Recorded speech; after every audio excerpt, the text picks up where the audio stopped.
برسم بيت، بعمل مربع كبير كده، برسم من فوق مثلث كده، برسم بيت. كملي قولي له تاني، كملي له عشان يفهم كويس. بيت فيه عشان هما الكبار مش بيفهموا قوي بسرعة.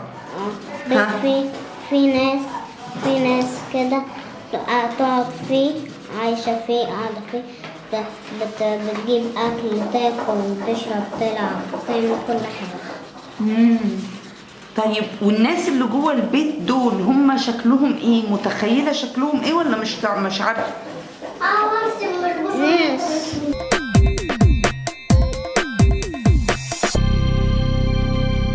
قول ايه ده؟ ايه دي شمس ولا كلب؟ شمس. طب انت رسمتها ليه طيب؟ رسمتها عشان تنور الدنيا. نور الدنيا؟ طب وايه اللي تحت البيت ده؟ شجر صغير. شجر صغير كده ليه؟ ده حشيش، اخره يبقى نجيله. احنا نهزر، شجر يعني يا دوب قد الارض. طب يبقى شجر بأمارة ايه؟ والسحب دي ايه؟ سحاب. وباسم محطوط فوق السحاب، اسم باسم فوق السحاب.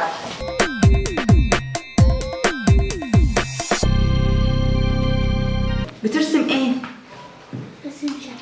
ترسم شكل. شكل ايه؟ عرفنا ايه الشكل؟ ها؟ شكل خط من تحت ومن فوق. طيب وده ايه ده؟ ولد. الولد بيعمل ايه؟ بيضرب الشكل كله. بيضرب الشكل كله ازاي؟ ما تخبطش يا باسم بعد اذنك. بيضربه ازاي؟ ما انا مش فاهم يعني ايه؟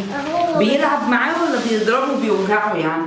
هو بيضرب نفسه كده. بيضرب نفسه؟ هو بيضرب اللي بيضرب خشب. ازاي؟ هو كل الخشب ده كده مش كويس خالص. طب يضرب الخشب ازاي ويضرب نفسه ازاي؟ مش ممكن يتعور كده؟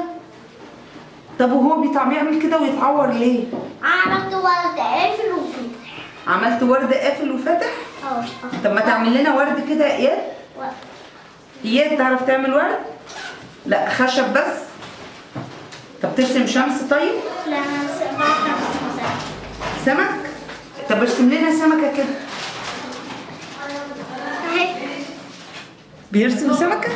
ايه. الله. انا برسمها. دي سمك برضه. دي سمكة جميلة.